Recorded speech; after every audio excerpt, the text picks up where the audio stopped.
Hello student, मैं 12th class arts section को आज विनिर्माण उद्योग मैन्युफैक्चरिंग इंडस्ट्री के विषय में संक्षिप्त जानकारी देना चाहता हूँ। विषय आपको पता है कि ये विनिर्माण उद्योग यानी वस्तुओं का निर्माण, उपयोग में आने वाली वस्तुओं का निर्माण को ही विनिर्माण कहते हैं। उपयोग में आने वाले सभी प्रकार के यंत्रों से हो, हाथों से हो, जिसको हस्तशिल्प कहते हैं, उससे निर्मित जो वस्तुएं हम उपयोग करते हैं वह विनिर्माण उद्योग कहलाता है। प्यारे बच्चों, ये विनिर्माण उद्योग आधुनिक परिप्रेक्ष्य में बड़े पैमाने के उद्योग से संबंधित होता है, क्योंकि हाथ से बने हुए सामान ऑर्डर पर बनाए जाते हैं, जिसमें समय और मेहनत, श्रम अधिक लगता था और उसकी कीमत भी अधिक हो जाते थे। इसीलिए मशीन द्वारा उत्पादित वस्तुओं को हम विनिर्माण उद्योग या बड़े पैमाने के उद्योग कहते हैं। अब यहाँ प्रश्न आता है, बड़े पैमाने के उद्योग की विशेषताएं क्या होती हैं। आप सभी ध्यान देंगे कि क्वेश्चन आपके बुक के अकॉर्डिंग जो सब टॉपिक्स हैं उसी से आधारित कि विनिर्माण उद्योग की विशेषताएं क्या हैं।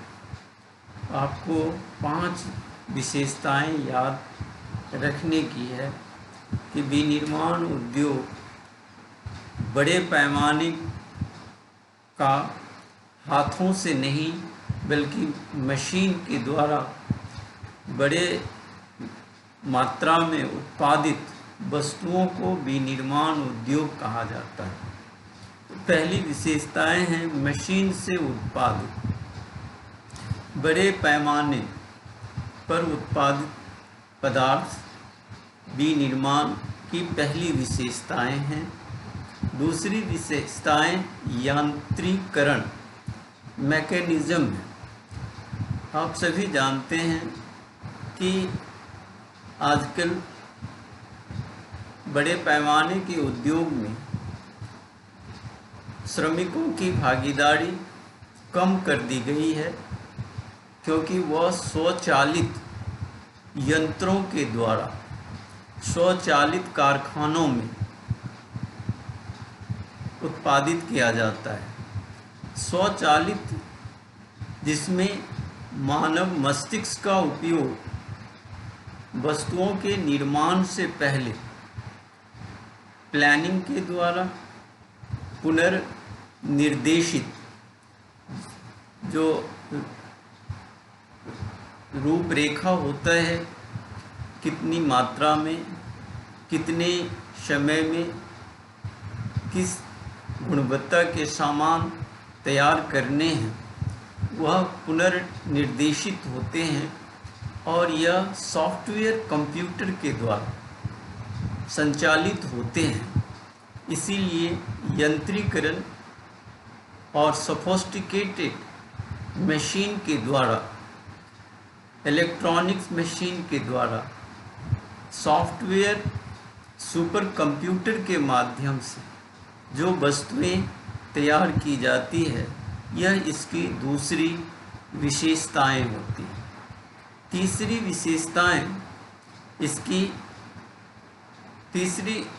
विशेषताएं प्रौद्योगिकी नवाचार से। प्रौद्योगिकी नवाचार का अर्थ होता है technological innovation. Technological innovation, research and development, निरंतर वस्तुओं के गुणवत्ता को नियंत्रित करने के लिए, साथ ही अवशिष्ट वेस्टेज को रिसाइकलिंग करने के तरीके, अकुशल श्रमिक जिसको हम कहते हैं कि अदक्षतापूर्ण जो श्रमिक हैं उनकी भागीदारी को कम करना, और प्रदूषण के विरुद्ध यानी जिस उत्पादन में प्रदूषण नहीं के बराबर हो, ये प्रौद्योगिकी नवाचार है, यानी टेक्नोलॉजिकल इन्वेंशन, टेक्नोलॉजिकल इनोवेशन।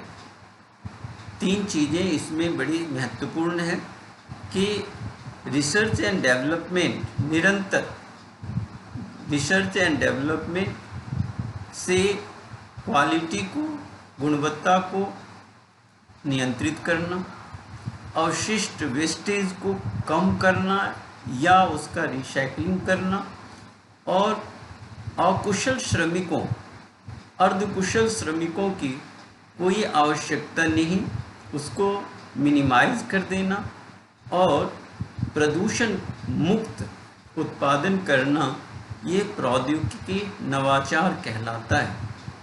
इसके बाद जो इसकी विशेषताएं हैं वह 5 भागों में हम उसको ABCD करके आपको बताते हैं कि इसकी विशेषता पहली है जटिल यंत्रीकरण, श्रम शक्ति का उपयोग लेकिन विशिष्टीकरण के रूप में, अलग अलग लोगों के द्वारा एक ही प्रकार के काम में निपुणता हासिल करना, यानी श्रमिक, एक इलेक्ट्रीशियन जो है वो प्रोडक्शन नहीं कर सकता है। इस तरह से विशिष्टीकरण श्रम विभाजन कहलाता है। तो ऐसे उद्योग में श्रम विभाजन, अधिक पूंजी की आवश्यकता, इस तरह के प्रौद्योगिकी, बड़े पैमाने की प्रौद्योगिकी में पूंजी की अत्यधिक आवश्यकता पड़ती है। तीसरा है इलेक्ट्रॉनिक्स और कंप्यूटराइज्ड जो जटिल संयंत्र कहलाते हैं उसकी, और C में है सरकारी नीतियाँ। सरकार के द्वारा अपने देश में इस तरह के टेक्नोलॉजी पर आधारित उद्योग को बढ़ावा देने की प्रयास, उनके द्वारा सहयोग से ही उद्योगों का विकास होता है। अब है कि प्रौद्योगिकी, बड़े पैमाने की प्रौद्योगिकी और यंत्रीकरण के लिए को प्रभावित करने वाले कारक कौन से होते हैं।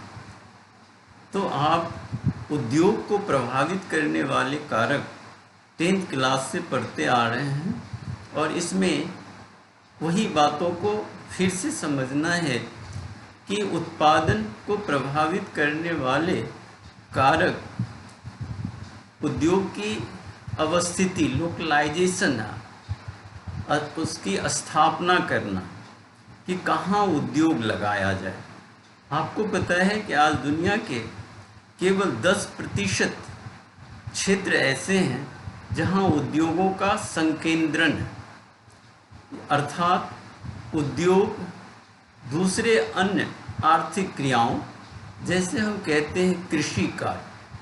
इसमें एक उदाहरण आपको दिया है कि अगर 200-250 एकड़ के फार्म हाउस पर अगर हम 10 मजदूर या 20 मजदूरों के साथ मशीन के द्वारा खेती करते हैं और उससे उत्पादित हम 100 या 200 लोगों का पेट भर सकते हैं, तो उद्योग के लिए कम स्थान, उसका लगभग आधा भाग में 10 उद्योग लगाया जा सकता है।